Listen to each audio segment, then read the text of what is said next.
Salut, salut! Alors, je vous ai fait une dizaine de vlogs suite à notre voyage à Tenerife et aujourd'hui, je vous propose de faire une petite vidéo un petit peu guide sur cette destination sur laquelle je m'étais renseignée avant de partir. Donc, je vais vous donner certaines informations en lien avec cela et également certaines informations en lien avec ce qu'on a pu tester. Pour ceux qui ne voudraient pas regarder les vlogs pour pas se spoiler certaines choses, vous retrouverez les informations pratiques plutôt ici. Sinon, de toute façon, c'est une façon de faire un résumé. Alors d'abord, quelques informations générales concernant Tenerife. Donc Tenerife, c'est l'île la plus peuplée de la Macronésie. C'est une île espagnole qui appartient à l'archipel des Canaries, qui est située dans l'océan Atlantique, au large de la frontière entre le Maroc et le Sahara occidental. C'est la plus grande île des Canaries. Et c'est une île qui est dominée par un volcan, le Teide, qui est également le plus haut sommet d'Espagne puisqu'il culmine à, je regarde mes petites notes, 3715 mètres d'altitude. L'économie de Tenerife est tournée vers le tourisme bien entendu, mais également vers l'agriculture avec la production de tomates, de concombres et de bananes par exemple. Historiquement, elle était peuplée par le peuple Guanche et ça a été la dernière île de l'archipel des Canaries à se rendre en 1495. Sa position en fait un point stratégique pour les voyages vers l'Orient, mais c'est également la dernière escale possible avant d'atteindre l'Amérique par la voie maritime. Donc ça en faisait un lieu vraiment stratégique à l'époque de la conquête navale. Le climat. Donc Tenerife a une zone au nord qui est plutôt humide et une zone plutôt sèche au sud. On a régulièrement de la neige au-dessus de 1000 mètres, donc sur le Teide notamment. Nous, pendant notre séjour, on a vraiment constaté cette différence. On a passé la majorité de notre séjour au nord pendant une petite semaine. Il a fait frais, il y avait pas mal de brouillard, pas mal de vent, un petit peu de pluie fine pratiquement tous les jours, alors qu'au sud, on a eu grand soleil et cagnard tous les jours dans lesquels on était au sud. Tenerife a une température à peu près stable toute l'année et ça fait en sorte que l'hiver c'est une haute saison pour là-bas puisque pas mal de gens qui habitent en Europe fuient les températures hivernales et vont profiter des temps plus cléments et plus doux là-bas. Comment on y va ? Alors, pour aller à Tenerife, je crois qu'il y a des ferries qui existent. Je ne me suis pas du tout renseignée sur cette question. Nous, on a pris l'avion. Alors, on partait de Lyon et il n'y avait que EasyJet qui proposait un vol direct de Tenerife à Lyon. Sinon, il y avait forcément des escales en général en Espagne. Mais évidemment, tout dépend de votre aéroport de départ. Il faut savoir qu'à Tenerife, il y a 2 aéroports, un au nord, un au sud. Nous, on était arrivés à Tenerife Sud. Le trajet nous a duré 4 heures. Et on avait juste pris un bagage à main, on en a eu pour 155 € par personne aller-retour. Comment se déplacer sur l'île? Alors, l'île de Tenerife n'est pas immense, ce qui fait qu'en général, quand vous êtes d'un côté que vous souhaitez aller voir un point d'intérêt, vous allez avoir maximum 1h30 de route. Et encore souvent, c'est pas parce qu'il y a de très grandes distances, mais parce que la route serpente un petit peu. Il existe des transports en commun. Il y a des bus qui desservent pas mal d'endroits, mais les horaires sont pas forcément toujours très simples à choisir. Nous, on avait fait le choix de louer une voiture. Alors nous, on a loué une voiture à l'aéroport sud. On l'avait pré-réservée en ligne à un moment où les tarifs nous semblaient intéressants. Alors, je sais qu'il y a d'autres loueurs. Nous, on avait pris Sixt, mais il y a des loueurs plus locaux avec des prix moins chers. Mais c'est vrai que nous, on a l'habitude de passer par cette agence et ça s'est toujours bien passé. Alors, quand on a essayé d'autres choses, on a eu des mésaventures. Donc, un peu par superstition, on continue avec eux. Et on en a eu pour 530 € pour 10 jours, sachant qu'on avait pris une assurance qui couvrait tout, les dommages, les pneus, le pare-brise, etc. Parce que souvent, quand vous avez des tarifs peu chers, vous êtes très peu couvert. Donc, soit il faut que vous souscriviez à une assurance de votre côté, soit c'est un risque. Mais s'il y a un problème, en général, ça vous revient très, très cher. L'essence sur place est peu chère. Nous, on a fait du trajet tous les jours et on a fait un seul plein à fond. Et donc, on a eu pour 50 € d'essence pour les 10 jours. Où loger à Tenerife? Alors, Tout va dépendre de ce qui vous intéresse le plus. Si votre but c'est de faire du farniente au soleil, clairement préférez le sud où il fait plus sec et les températures sont plus clémentes. Maintenant, si vous voulez profiter d'un petit peu tout ce qu'offre l'île, je vous conseille de faire une petite partie au nord de l'île et une autre partie au sud. Nous, on avait fait 7 nuits au nord de l'île et 3 nuits au sud. C'était pas trop mal réparti. La plupart des points qui nous intéressaient étaient plutôt au nord. On a résidé à Puerto de la Cruz, qui était assez central et qui était un endroit dans lequel on avait du choix d'hôtel. Et ensuite, on a rayonné avec notre voiture de location. Et au sud, on était sur la Costa Adere, qui était pareil, relativement proche des points qu'on voulait visiter, qui étaient plutôt au sud. Donc moi, je vous conseillerais de répartir vos points de chute en 2 endroits, en fait, en fonction de ce que vous voulez visiter. Pour les autres petits points techniques, la monnaie à Tenerife, c'est l'euro. Donc pour ça, vous n'aurez pas de surprise si vous venez de France. Le téléphone, nous on est chez SFR et on a un forfait qui permet de passer des appels et SMS comme d'habitude depuis l'Union Européenne et donc c'était valable à Tenerife, donc on n'a rien eu à changer, mais je vous conseille de vérifier avant de partir. On avait du réseau vraiment quasiment partout et puis il y avait du Wi-Fi dans les hôtels, donc ça c'est bien pratique.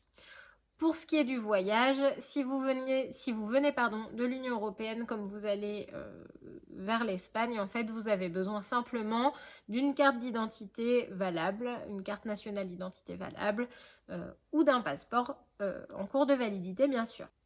Ensuite, au niveau de la nourriture, c'est vraiment pas très cher. Nous, on s'en sortait régulièrement à entre 30 et 40 euros pour un restaurant à table à 3 personnes.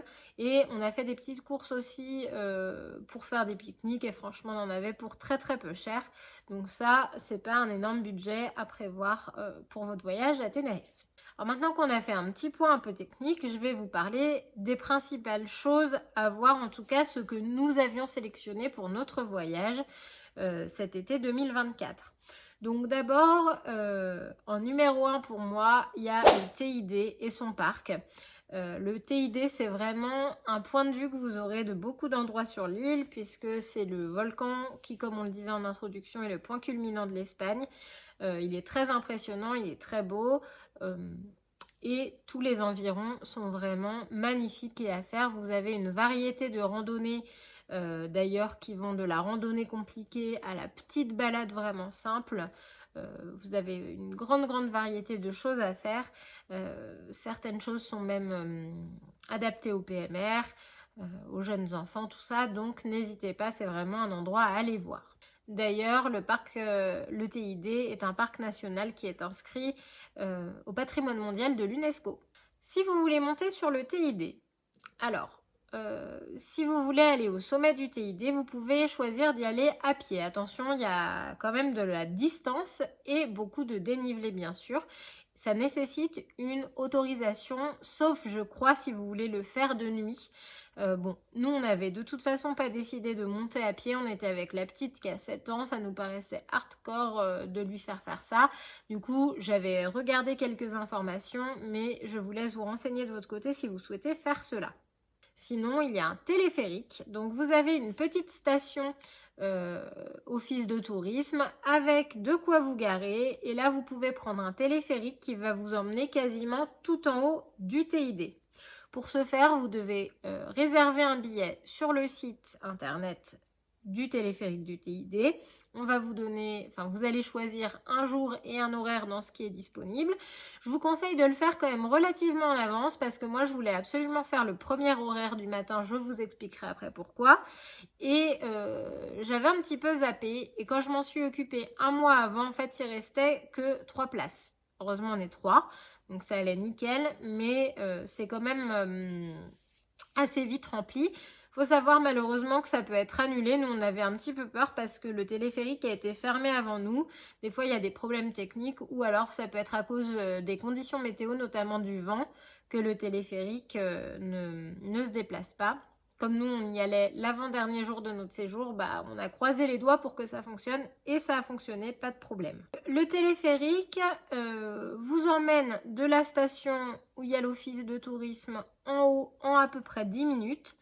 Faut savoir que ça peut quand même donner le mal des montagnes et qu'il fait frais au sommet. Donc habillez-vous chaudement, prévoyez peut-être bonnet, gants, tout ça. Ça paraît un peu bizarre quand on voit que en bas il fait bon, mais en fait une fois que vous êtes en haut, c'est quand même balayé par les vents, il fait frais. Et c'est assez inconfortable d'avoir froid, donc n'hésitez pas à bien vous couvrir. De toute façon, quand vous prenez vos tickets pour le téléphérique, ils vous envoient des petites consignes de sécurité. Ils vous disent les personnes pour lesquelles c'est pas recommandé. Je crois que les femmes enceintes, par exemple, ce n'est pas recommandé. Les enfants trop jeunes non plus. Et ils vous disent de bien vous couvrir, d'emmener de l'eau, etc., etc. Il faut savoir qu'une fois que vous serez en haut du TID, vous aurez 1 heure pour prendre votre téléphérique de retour. Si vous avez pris l'aller-retour, sinon il est possible de monter et de redescendre à pied. Mais évidemment, c'est long. Donc, une fois que vous êtes en haut du TID, vous avez 3 randonnées qui sont possibles. Il y en a une qui parcourt les derniers mètres jusqu'au sommet. Il me semble que c'est 200 et quelques mètres de montée jusqu'au sommet encore. Mais il faut une autorisation. Sinon, vous avez 2 autres balades qui sont quasiment à iso-altitude, qui mènent pour l'un sur un point de vue, sur un mirador, et pour l'autre aussi un point de vue, mais qui donne sur un ancien cratère du TID. Chaque balade prend à peu près 30 minutes. Si vous vous dépêchez, nous c'est ce qu'on a fait, vous avez le temps de faire les 2 balades. Et franchement, c'est très chouette. Nous, on a commencé par le Mirador. En fait, il y avait pas mal de nuages, donc on n'a pas eu une vue incroyable. Par contre, c'est quand même impressionnant parce qu'on voit la lave, les différentes couches avec différentes couleurs. D'ailleurs, quand vous téléchargez vos tickets de téléphérique pour le TID, vous avez aussi accès à une application avec un audio guide, notamment en français, qui vous donne des explications. Donc ça, c'est assez sympa. Et l'autre côté, par contre, on voyait beaucoup mieux. Ça avait eu un peu le temps de se dégager. On a très bien vu l'ancien cratère. Et on voyait aussi des petites fumerolles. Donc c'était sympa, c'est hyper impressionnant. Du coup, on n'a pas regretté de faire les 2. Et je dois dire qu'on a eu quand même un petit peu le mal des montagnes. On n'était pas serein en haut. Donc on a sans doute marché moins vite que d'habitude. Mais on a quand même réussi à bien en profiter. Alors, faut savoir que nous, on a payé 44,50 € par adulte pour l'aller-retour en téléphérique et 20,50 € par enfant. Donc, c'est quand même un coût, mais franchement, ça vaut la peine. C'est impressionnant quand même. On n'a pas tout le temps l'habitude, l'occasion plutôt d'aller sur un volcan. Autre chose, à l'office du tourisme, vous avez une sorte de petit musée. Alors c'est gratuit et vous avez vite fait le tour, mais c'est toujours bien d'aller y jeter un petit œil. C'est sympathique. Alors, vous avez aussi possibilité de prendre, donc à plusieurs horaires, comme je le disais tout à l'heure, votre téléphérique. Nous, on avait choisi le premier horaire du matin. Pourquoi ? Pour pouvoir se garer facilement, parce que vous avez des places de parking, ils vous disent bien d'essayer d'arriver au moins un quart d'heure en avance, parce que des fois c'est pas simple pour se garer. Je ne sais pas, toujours est-il que nous, en arrivant pour le premier horaire, on était garé tout près de la station de téléphérique, on a pu monter rapidement et surtout une fois au sommet, il n'y avait personne d'autre, on était les premiers arrivés en haut, ce qui fait que quand on a fait nos balades, il y avait très peu de monde. Si vous prenez des horaires plus tard, bien sûr, il y aura les gens de l'horaire d'avant et puis ceux qui sont montés à pied également. Donc je pense que ça permet d'avoir moins de monde. Ça, c'est une première raison. La deuxième raison, c'est qu'après ça, on avait prévu de faire une balade qui était Las Roques de Garcia, qui est à 2 km à peu près du TID. Et pareil, ça nous permettait d'y être quand même le matin et d'avoir moins de monde, de pouvoir se garer, de profiter du site en n'étant pas dans la foule. Vous avez, en dehors du TID lui-même, vraiment beaucoup de promenades dans ce parc national. Comme je vous disais, nous on en a choisi une. Elle est ultra impressionnante, c'est vraiment magnifique. Vous avez des formations rocheuse hyper spéciale. Il y a des endroits, on se croirait limite dans Monument Valley aux États-Unis. Et la balade est vraiment facile. Alors quand vous arrivez sur place, tout le monde se prend en photo devant les formations rocheuses. Donc là, c'est un petit peu la foule. Mais en fait, dès que vous marchez 2-3 minutes, il n'y a plus personne et vous vous retrouvez tout seul. Je vous mettrai quand même quelques images. Il y avait d'autres balades, notamment certaines où c'est pratiquement uniquement dans la lave. Nous, on n'a pas eu le temps d'aller explorer ça, mais c'est un peu dommage parce que ça avait l'air vraiment super. Et d'ailleurs, rien que la route qui mène au TID, franchement, c'est à faire, c'est incroyable. Surtout si vous avez beau temps, c'est ultra impressionnant de voir ce volcan, cette grande montagne. Et puis de l'autre côté, vous avez la vue sur la mer et sur La Gomera. La Gomera, c'est une île qui est juste en face de Tenerife. Le parc national du Teide, d'ailleurs, c'est assez central sur l'île, vous pouvez y accéder depuis le nord ou depuis le sud. Nous, on l'avait fait plutôt en fin de séjour. On logeait alors sur la Costa Adere, on a mis une bonne heure à y aller. Franchement, ça se fait très bien, comme je vous disais, la route est magnifique, donc c'est un plaisir. Le parc rural de l'Anaga. Pour moi, un autre immanquable à Tenerife, c'est le parc rural de l'Anaga qui se situe au nord-est de l'île. C'est une grande étendue qui est très sauvage, avec un climat vraiment spécial. Vous arrivez là-bas, c'est un peu mystique, il y a du brouillard, vous avez des plantes très spéciales. En fait, c'est une forêt laurisilve. Donc je me suis un petit peu renseignée, c'est une forêt très ancienne avec des espèces d'arbres qu'on retrouve vraiment pas à beaucoup d'endroits. Et d'ailleurs, ça se voit, hein, c'est vraiment hyper spécial comme forêt. Et c'est super de s'y balader, ça dépayse vraiment. C'est très très sympathique. Alors il y a plusieurs balades, hein, il y en a plein. Vous en avez certaines qui sont vraiment tournées vers cette forêt. Nous on avait fait El Bosque de los Enigmas. C'est une promenade qui dure à peu près 1h30. Je crois que ça fait à peu près 5 km. C'est facile, il y a très peu de dénivelé. Vous êtes vraiment immergé dans cette forêt. Nous, on avait cherché un petit peu pour savoir les espèces d'oiseaux, les espèces d'arbres. Vous avez même au milieu de la balade un point de vue. Alors bon, nous, c'était assez nuageux. Donc on ne peut pas dire qu'on a énormément profité du point de vue, mais on a beaucoup aimé cette balade. Par contre, attention, comme je vous disais, il y a un climat un petit peu spécial et nous, lorsqu'on y était, il faisait 14 degrés. Donc il faut prévoir quand même de quoi se couvrir. Il y avait énormément d'humidité aussi, donc il faut des vêtements imperméables. On avait fait une autre randonnée dans le parc rural de l'Anaga qui allait à une plage. En fait, on allait du village d'Afour à la plage de Tamadite ou Tamadiste, je ne sais plus comment on dit. En tout cas, là, on se serait cru vraiment à Hawaï. Il n'y a rien à voir avec la forêt laurisilve. Donc déjà, pour se rendre au village d'Afour, la route est superbe.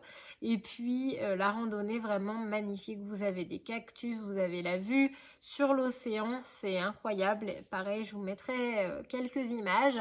Alors nous, on avait choisi d'y aller, comme à chaque fois qu'on a fait des balades le matin. On était tout seul sur le parking, on était quasiment tout seul sur la randonnée. On a dû croiser à l'aller peut-être 2 personnes. Et au retour, par contre, ça a commencé à arriver. C'était la fin de matinée. Donc voilà, si vous devez vous promener à Tenerife, je vous conseillerais d'y aller le matin. Et comme ça, vous ne serez pas dans la foule et vous pourrez profiter de l'après-midi pour faire des choses plus chill, vous reposer, etc. On est allé au parc rural de l'Anaga quand on logeait à Puerto de la Cruz et ça nous a mis à peu près une bonne heure à chaque fois pour y aller. Le parc rural de Teno. Nous, on ne l'a pas énormément exploré. On est simplement allé au célèbre village de Masca qui est juste incroyable. La route pour y aller est sublime. Vous avez des tas d'arrêts pour voir les points de vue. Vous avez vu sur la mer, sur les autres îles de l'archipel des Canaries. Attention, c'est une route qui donne énormément le vertige si vous y êtes sensible et c'est pas forcément évident de se croiser en voiture. Il y a des bus qui vont au village de Masca, ça peut être aussi une bonne option. En tout cas, si vous y allez en voiture, le nombre de places est très limité, donc je vous conseille d'y aller tôt. De ne pas faire beaucoup de bruit pour respecter les personnes qui vivent sur place. Vous profitez de tout ça au petit matin. C'est un village, je vous incrusterai des images en pleine montagne. C'est vraiment un énorme coup de cœur pour nous, donc c'est à voir. Mais voilà, allez-y tôt. Il y a une randonnée qui part de Masca, que nous on n'a pas fait parce que d'abord il fallait la réserver cette randonnée. Je crois qu'il faut obligatoirement un guide. En tout cas, elle a l'air d'être assez dangereuse, assez escarpée. J'avais lu pas mal de choses comme quoi du coup il y avait du monde et les gens faisaient la queue pour les passages compliqués. Ça nous a pas attiré, d'autant qu'on était avec une petite de 7 ans, donc on veut pas se lancer dans des choses galères. Voilà, on l'a pas fait. Après, vous avez aussi Punta de Teno, c'est la partie la plus à l'ouest de l'île, qui a l'air magnifique, que nous n'avons pas fait parce qu'il y a un accès réglementé quand on est en saison touristique et il vaut mieux y aller en transport en commun. Pareil, j'avais commencé à me renseigner pour savoir où prendre le bus et tout ça, mais finalement notre journée était assez bien remplie, donc on a décidé de ne pas se lancer là-dedans. On manquait un petit peu de temps sur place, mais vraiment ça a l'air très très beau. Et puis dans ce parc rural de Thénault, il y a aussi d'autres randonnées qui doivent valoir sans doute la peine. Vous avez de nombreux villages qui sont très jolis au nord de l'île. Chaque village va avoir un petit peu ses spécificités et c'est très sympa à visiter. Ils sont à une demi-heure, 40 minutes, 45 minutes de Puerto de la Cruz. Donc nous, on est parti de Puerto de la Cruz. On est allé jusqu'au village le plus loin, c'était Garachico qu'on voulait faire. Et puis on est revenu comme ça. Ça nous a occupé la journée et c'était super sympa. Donc parmi ces villages, vous avez par exemple Garachico, qui est un village très joli, très typique. Et en fait, ce village, il a été traversé par une coulée de lave. Et cette coulée de lave a formé comme des sortes de piscines naturelles. Alors, il faut savoir qu'à Tenerife, c'est pas forcément hyper évident de se baigner dans l'océan. Parce que vous avez énormément de vagues, que le sol c'est de la roche, donc genre pierre ponce quoi, hein, de la roche volcanique. Du coup vous avez, c'est abrasif. Et surtout quand vous avez des enfants, c'est pas forcément évident de se faire brasser par les vagues au milieu des rochers et tout, ça me semblait un peu dangereux. Du coup, à Garachico, vous avez dans la lave des sortes de petites piscines naturelles aménagées. Alors nous, on s'y était pas baigné parce qu'on y était le matin et qu'il faisait frais, mais ça a l'air vraiment super chouette. Alors je pense quand il fait chaud en journée, tout ça, doit y avoir du monde, mais c'est très joli. Ensuite, on a visité Icod de los Vinos. C'est la ville dans laquelle il y a l'arbre dragonnier, symbole de l'île. Cet arbre est vraiment très impressionnant. Son âge est difficile à estimer parce que c'est pas un arbre avec du bois classique. En fait, c'est une plante ligneuse herbacée, je crois.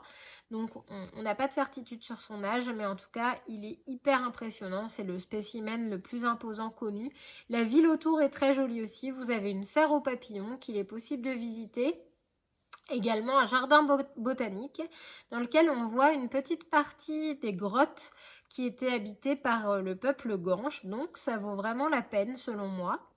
Et ensuite on a visité La Orotava qui est juste derrière Puerto de la Cruz et c'est très joli aussi parce que vous avez des bâtiments avec des jardins, des bâtiments rouges avec des jardins un petit peu en escalier. Tout ça, vous pouvez retrouver les images et les informations dans les vlogs où je vous détaille un petit peu plus tout ça. En tout cas, tous ces villages de la côte sont chouettes. À Puerto de la Cruz, vous avez également quelques points d'intérêt. C'est une ville où on a bien aimé résider. À quelques mètres de notre hôtel, on avait le jardin botanique qui est vraiment super. Il y a plein de sortes d'arbres différents avec des explications. On a vu de la cannelle, des jacquiers, toutes les sortes de palmiers, leurs origines. On voyait bien les différences. Il y avait des caféiers, il y avait des manguiers, il y avait des figuiers, des tas de choses. Après, à Tenerife, vous avez aussi des loisirs. Alors parmi ces loisirs, par exemple, à Puerto de la Cruz, nous avions les Lagos Martianez. C'est un gros complexe avec des piscines qui sont remplies avec de l'eau de mer, donc salée et fraîche, mais c'est magnifique. Vous avez plein d'endroits où vous pouvez vous installer, vous avez des lieux pour vous restaurer, vous pouvez vraiment passer une bonne journée de détente là-bas.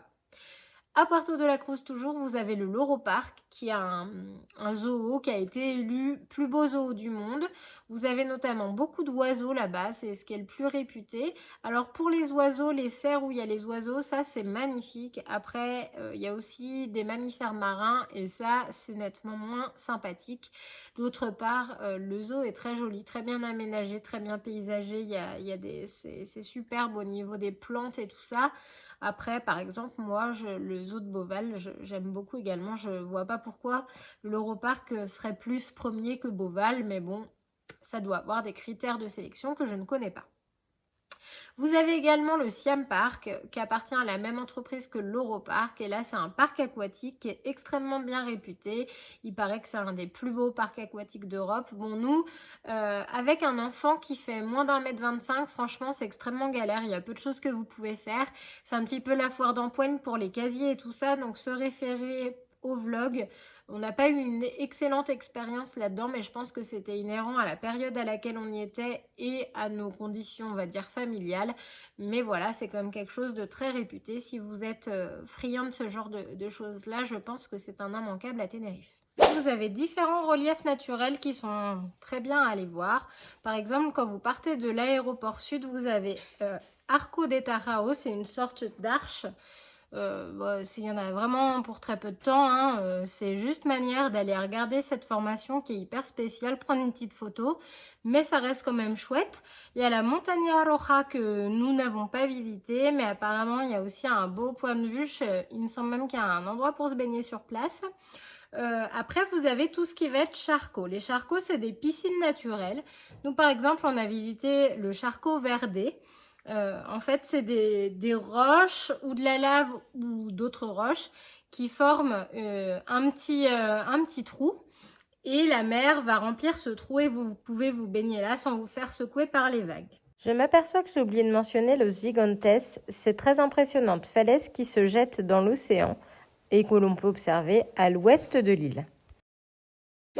Ensuite, vous avez les plages aménagées. Donc, certaines plages sont aménagées. Nous, on a été à la plage de Las Teresitas. Là, pour le coup, il y a du sable qui a été amené du Sahara pour faire du sable blanc. Et ils ont fait une digue un petit peu au large de la plage pour casser les vagues. Ce qui fait que dans ce cas-là, vous pouvez vous baigner confortablement. Bon, ça n'a pas le charme naturel, hein, forcément, mais ça permet quand même une baignade en toute sécurité. Je sais qu'il y en a d'autres, nous on les a pas spécialement testés, mais voilà. Il faut savoir que Tenerife, c'est un endroit vraiment privilégié pour les mammifères marins, notamment certaines sortes de baleines, les tortues. Par exemple, les tortues qui sont très célèbres au Costa Rica, en fait, il s'avère qu'elles pondent au Costa Rica et quand elles naissent, elles viennent aux Canaries et elles retournent pondre au Costa Rica. Donc vous pouvez voir là-bas des tortues de mer. Il y a énormément de dauphins, de baleines qui passent par cet endroit parce qu'en fait le relief est très abrupt. Donc vous avez une profondeur importante mais avec des conditions relativement clémentes, une eau assez chaude, ce genre de choses. Et donc nous on était partis avec Whale Watch Eco Tour sur un bateau avec des scientifiques, des biologistes qui nous ont expliqué tout un tas de choses pendant qu'on observait les mammifères marins tout en les respectant. Vous avez beaucoup de tours opérateurs qui proposent ce genre de choses. Il faut quand même essayer de choisir un organisme respectueux des animaux, c'est quand même mieux. Après, vous pouvez aussi faire du snorkeling, de la plongée. Pour nous, on n'en a pas fait, mais c'est un bon spot aussi apparemment pour ça. Les villes. Alors, il y a San Cristobal de la Laguna, qui est l'ancienne capitale de Tenerife, qui est très jolie avec ses maisons de couleur et son ambiance un petit peu caribéenne. Et Santa Cruz, qui est la capitale actuelle, qui manque à mon goût beaucoup de charme. Et pour moi, c'est totalement dispensable, on peut s'en passer. Le budget. Alors, je sais que c'est toujours un petit peu ce qui intéresse les gens. Outre les informations techniques, le budget. Alors moi je note tout, donc je vais pouvoir vous donner nos postes de dépenses. Donc nous sommes partis 10 jours à 3 personnes, 2 adultes et un enfant. Et je vais vous dire très exactement ce que nous avons dépensé. Donc on est parti du 29 juin au 9 juillet 2024. Pour le vol, on en a eu pour 467 €. Ensuite, on a logé dans 2 hôtels différents, comme je vous expliquais. On a fait 7 nuits au nord, 3 nuits au sud. Alors, l'hôtel au nord, il était situé à Puerto de la Cruz. C'était le Best Semiramis. Si vous voulez en savoir plus, j'ai fait des hôtels tours où je vous montre toutes les prestations de l'hôtel, la chambre, les extérieurs, etc. Donc, n'hésitez pas à les voir. Pour cet hôtel Best Semiramis, on en a eu pour 596 €. Et pour le Bahia Principe Sunlight, où nous avons résidé au sud, nous en avons eu pour 1061 €. Mais c'est un hôtel all inclusive, donc on y mangeait matin, midi et soir. Ensuite, concernant le véhicule, donc la voiture, on en a eu pour 536 € de location, 50 € d'essence et 19 € de parking en cumulant tous les parkings dans lesquels on a été. Donc on en avait pris un notamment à Côte de los Vinos, un autre à Puerto de la Cruz pour aller au Lagos Martianez, etc. Pour le Whale Watch Eco Tour, on en a eu pour 3 pour 245 €. C'était une sortie qui durait à peu près 3 heures. Pour le téléphérique du TID, on en a eu pour 109,50 €. Nous avons également payé 9,50 € d'entrée au Lago Martianese et 201 € d'entrée pour le Siam Park et le Loro Park pour nous 3. Ensuite, pour les autres activités du genre serre aux papillons, visite de jardin botanique, on en a eu pour 41 € et il nous restait 427 € pour la nourriture, restaurant, pique-nique et tout ça, en dehors de l'hôtel, all inclusive bien sûr. Donc en tout, pour ces 10 jours à 3 personnes, on en a eu pour 3 762,84 €. Vous savez tout. Voilà, alors si j'ai oublié des choses, n'hésitez pas à le demander en commentaire. Je ne suis pas incollable sur Tenerife, hein, loin de là, on y allait une fois. Mais j'espère que je vous ai cité dans cette vidéo toutes les choses principales qui m'ont servi et qui j'espère vous serviront à passer un bon séjour sur cette île qui est vraiment magnifique. Si vous aimez la nature, si vous aimez les balades, l'océan, les volcans, la forêt, tout ça, c'est vraiment super. Je sais que c'est une île qui est souvent visitée pour son farniente parce qu'il y a des hôtels club all inclusive pas trop chers et qu'il y fait beau, mais Tenerife c'est bien plus que ça. Donc je vous recommande vraiment d'y aller si vous le pouvez, c'est très très chouette. Et c'est une destination faisable avec des enfants parce qu'il y a pas mal d'activités qui les intéresseront. Voilà, j'espère que cette vidéo vous a plu. Si c'est le cas, n'hésitez pas à mettre un petit commentaire, un petit pouce ou à vous abonner. Et je vous dis à bientôt.